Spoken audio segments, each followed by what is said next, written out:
सगी भरिसां कच्चे जे ॻोठ मोहम्मद हसन कलोड़ में मिलाद शरीफ़ जो शानदार प्रोग्राम मल्हायो वियो।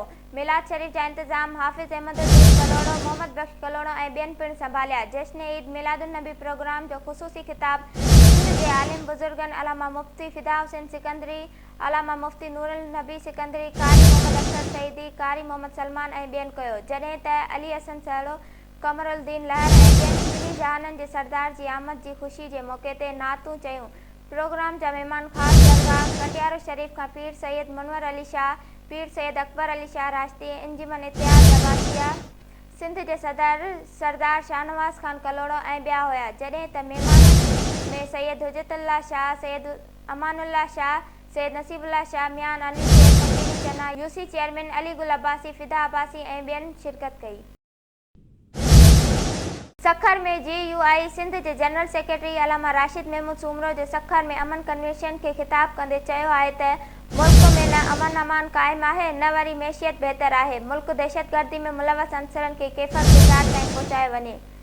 हुन चयो त सखर जे बहादुर साफ़ी जान मोहम्मद महर जे सखर में बेगुनाह क़त्ल कयो वियो, पर इंसाफ़ नाहे थियो। शहीद जान मोहम्मद महर जे क़ातिलनि खे गिरफ़्तार करे सख़्त सज़ा ॾिनी वञे।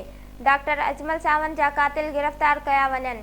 अब्दुल जब्बार चाचड़ समेत समूरनि मुग़विन खे बाज़ाइब कराए वञे। 76 सालनि में अमन अमान ऐं ख़ुशहाली नाहे ॾिठी। सिंध में अमन अमान जी सूरतहाल इंतिहाई ख़राब आहे। हुक्मरान तबिक़ो धाड़ेलनि जी सरपरस्ती करे पियो।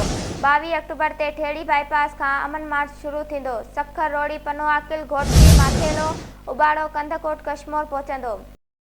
जैकमाबाद मां ख़बर शामिल कंदासीं त पाकिस्तान पीपल्स पार्टी जे चेयरमैन बिलावल भुट्टो ज़रदारी, सैयद मुराद अली शाह ऐं सैयद नासिर शाह जैकमाबाद पहुची मरहूम सरदार मंज़ूर अली खान पांवर जी वफ़ात ते सरदार चंगेज़ खान पांवर अॻोणे MPA मीर और नज़ीब खान पांवर सां तज़ियत कई, जॾहिं त अॻोणे MPA मोहम्मद असलम अबड़ो सां संदसि भाउ मरहूम मोहम्मद अकरम अबड़ो ऐं भाइटे शहरियार अबड़ो जी शहादत ते ताज़ियत कई, जॾहिं त बिलावल भुट्टो ज़रदारी अॻोणे MPA सरदार ज़ादा मुमताज़ हुसैन जफरानी सां संदसि मरहूम वालदा जी वफ़ात ते ताज़ियत कई।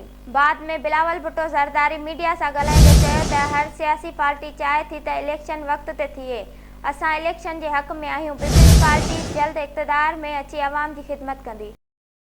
जैकमाबाद में सालियाने जश्न ईद मिलादुन्नबी जो अज़ीमुल शान प्रोग्राम जैकमाबाद जे मक़ामी गवर्नमेंट म्यूनिसिपल हाई स्कूल में मुनक़िद कयो वियो, जंहिंमें गवर्नमेंट म्यूनिसिपल हाई स्कूल जे हेडमास्टर मोहतरम उस्ताद Nabi Bakhsh Ansari, government higher secondary school जे principal sir Badal Ali Wesar, Hamidia high school जे हेडमास्टर तारिक अली सियाल, मोहम्मद अली मंगी ऐं ॿियनि उस्तादनि वॾी तादाद में शिरकत कई। शागिर्दनि पारां तक़रीरूं ऐं नाते मक़बूल पेश कया विया। आख़िर में शागिर्दनि में इनाम पिणु ॾिना विया, जंहिं बाद मुल्क जी तरक़ी, ख़ुशहाली, सलामती जे लाइ दुआ घुरी वई।